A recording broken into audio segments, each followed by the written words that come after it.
Good morning प्यारे बच्चों, मैं हूं आपके एजुकेटर पूर्णिमा और हम करेंगे वर्कशीट नंबर 60।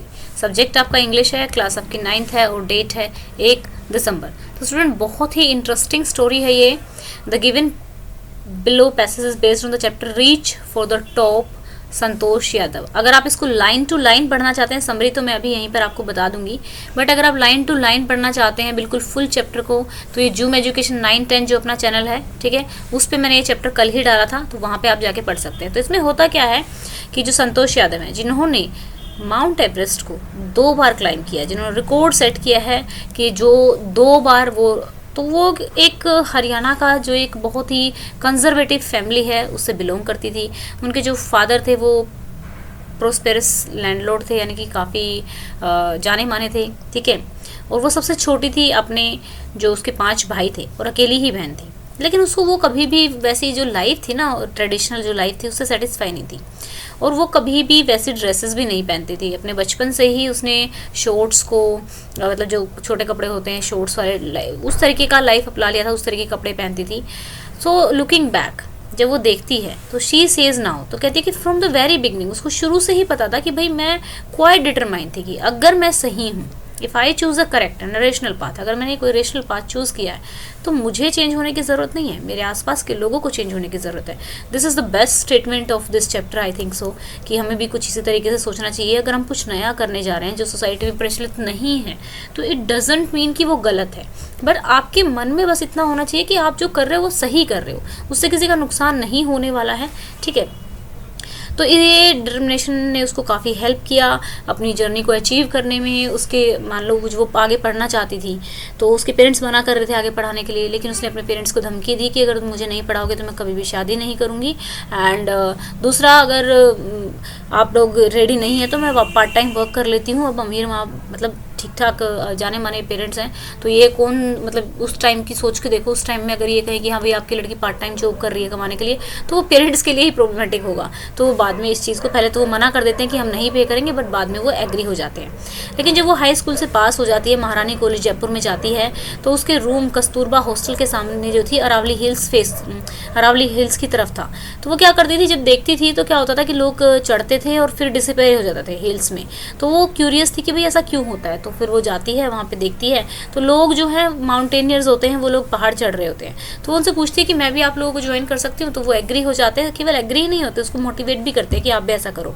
फिर थोड़ी थोड़ी मनी सेव करती है, फिर एक कोर्स में अपने आप को एनरोल करती है और इतना ज़बरदस्त स्टेमिना डेवलप करती है, रेजिस्टेंस डेवलप करती है कोल्ड और एल्टीट्यूड, यानी कि हाइट और कोल्ड के तरफ। और फिर अपना हार्ड वर्क देती है, सिंसियरिटी और एकदम फिजिकल एंड्योरेंस और amazing mental toughness. She conquered Mount Everest in 1992, ठीक है। तो उसके जो सीनियर्स हैं वो भी बहुत इंप्रेस होते हैं। तो फर्स्ट आफ्टर 12 मंथ उसने दूसरी बार भी इसको अचीव किया, दूसरी बार भी इसको स्केल किया और उनको पद्मश्री अवार्ड मिला हुआ है। And she set a record as the only women है वो माउंट एवरेस्ट को 2 बार चढ़ने वाली। और जब वो वापस आ रही थी, इवन उन्होंने अपने जब वो चढ़ रही थी तो अपने एक साथी को ऑक्सीजन शेयर करके हेल्प की थी उन्होंने, लेकिन एक साथी को वो बचा नहीं पाई थी। सोच के देखो कितना हॉरिबल होता होगा, like you are climbing with a team and one of the member like ऐसी स्थिति में पहुंच जाता है। स्थिति में क्या कि उसकी डेथ ही हो जाती है। तो किस तरीके से आप जर्नी को कंटिन्यू करते होगे, किस तरीके से आप आगे बढ़ते होगे, तो उस मेंटल उसको सोच के भी देखो आप। मतलब हमारी क्लास में से ही कोई बच्चा मिस हो जाता है, नहीं आता है, बीमार हो जाता है, हम तभी इतना मिस करते हैं। तो ये काफ़ी टफ वर्क रहता होगा अगर हम मेंटली इस चीज़ को सोचें तो। She share the feeling indescribable when she unfurled the Indian tribe, मतलब जब उसने झंडा फहराया भारत का, ठीक है। तो वो कहते हैं कि ये बहुत ही स्पिरिचुअल था। उस टाइम मुझे लगा कि आई फील्ड एज एन इंडियन, मतलब उसे मतलब बहुत अच्छा लगा जब वो वहाँ पे गई और उसने भारत का झंडा माउंट एवरेस्ट पर फहराया। तो डेफिनेटली अपने देश को रिप्रेजेंट करना एक बहुत ही अच्छा मोमेंट होता है। She collected and brought down 500 kg garbage. सोच के देखो कि इतनी ठंड में वो 500 किलोग्राम गार्बेज हिमालय से उठाकर लेकर आती है। तो ये कहते हैं पर्यावरणवादी हैं वो एक तरह से, सच्ची तो है ना स्टूडेंट्स। तो इस तरीके से आप इसको फुल चैप्टर को वहाँ से कर सकते हैं दूसरे चैनल से, क्योंकि इस चैनल पे हमारी most of the time worksheets ही रहेंगी, ठीक है। तो वहाँ पे आपके चैप्टर डाले हुए हैं, और भी चैप्टर डाले हुए हैं मैंने 9th के, बहुत सारे डाले हुए हैं, वो आप भी आप कवर कर सकते हैं अगर लाइन टू लाइन आपको पढ़ना है। तो उससे क्या होता है कि अगर आप लाइन टू लाइन चैप्टर पढ़ लेते हैं तो आपके क्वेश्चन कभी गलत नहीं होते, क्योंकि पूरे चैप्टर में आपको पता होता है कि क्या क्या स्टोरी हुई थी, क्या क्या काम किए गए थे, किस तरीके से वो लोग आगे बढ़े थे, ठीक है ना। तो चलिए, Santosh Yadav was dashed with their traditional way of life, unsatisfied थी वो। Choose the option that is not true as per the passage. Her parents were keen on getting her educated, नहीं वो नहीं चाहते थे कि वो पढ़े, लेकिन ठीक है उन्होंने उनको मजबूरी में ऐसा करना पड़ा था क्योंकि वो जिद पे अड़ गई थी। नेक्स्ट है आपका नेक्स्ट क्वेश्चन है there is a phrase used in the passage rational path. तो रैशनल किस किस के आगे लग सकता है, ठीक है।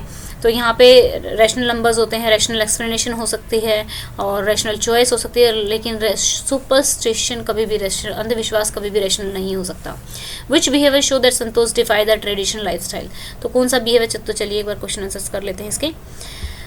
She didn't wear traditional dresses in her childhood. She preferred shorts. All these show that she defied the traditional lifestyle by not wearing traditional dresses in her childhood and preferred shorts shows that she defied the traditional lifestyle.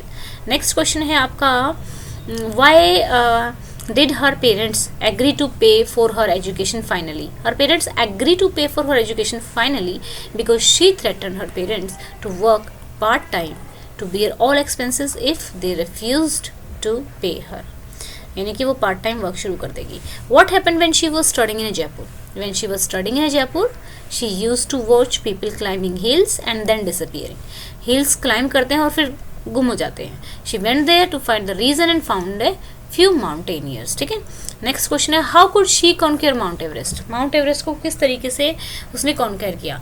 In just 4 years she developed remarkable resistance to cold and altitude. As a result of her hard work, sincerity, iron will, physical dedication, amazing mental toughness, she conquered Mount Everest from the very beginning. तो देखिए ये sentence थोड़ा सा आपको लिखना है 120 to 110 to कितना है 100 to 20 वर्ड्स में लिखना है. तो शायद ये 120 वर्ड्स में होगा जहाँ तक मेरे को लगता है, थोड़ा सा ही ज़्यादा होगा. ठीक है. इफ़ वो क्वाइट डिटरमाइंड थी कि अगर मैं पाथ जो है मेरा करेक्ट है, रेशनल है, तो मुझे चेंज होने की ज़रूरत नहीं, आसपास के लोगों को चेंज होने की. तो इस स्टेटमेंट को आप क्यों एग्री करते हैं, और अगर नहीं करते हैं तो क्यों नहीं. येस मैं तो एग्री करती हूँ भाई. Yes I agree with the statement because she never वो traditional dresses, prefer shorts. Later in life after setting a record for climbing Mount Everest she proved it. उसने प्रूव भी किया, क्योंकि देखो वो चेंज नहीं हुई, लेकिन लास्ट में अपने पूरे भारत देश ने, उनके पेरेंट्स ने, सब ने उन पर प्राउड फील किया.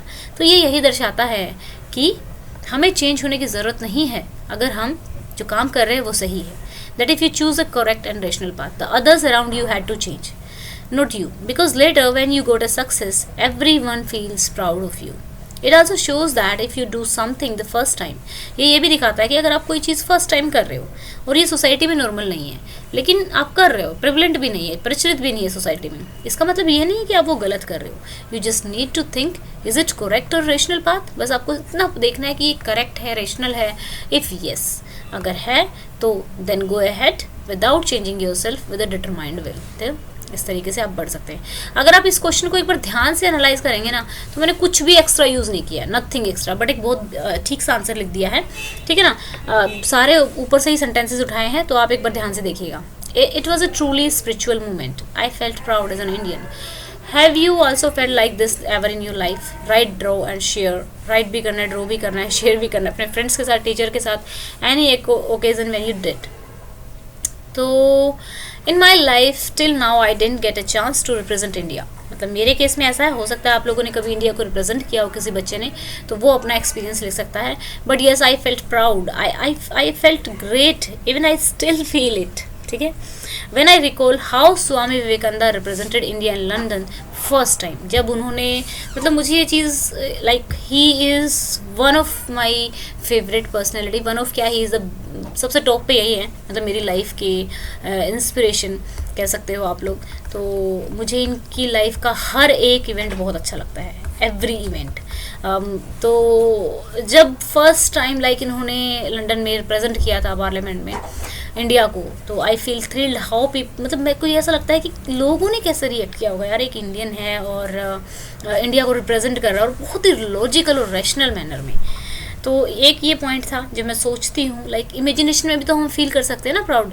आई फेल्ट प्राउड लाइक जब वर्ल्ड कप में जीतते हैं, या फिर इसने बोला हुआ है कि आप ऐसा कुछ एग्जाम्पल भी ले सकते हैं, ठीक है। यहाँ पे I felt proud when Kailash Satyarthi got Nobel Prize for saving Bachpan.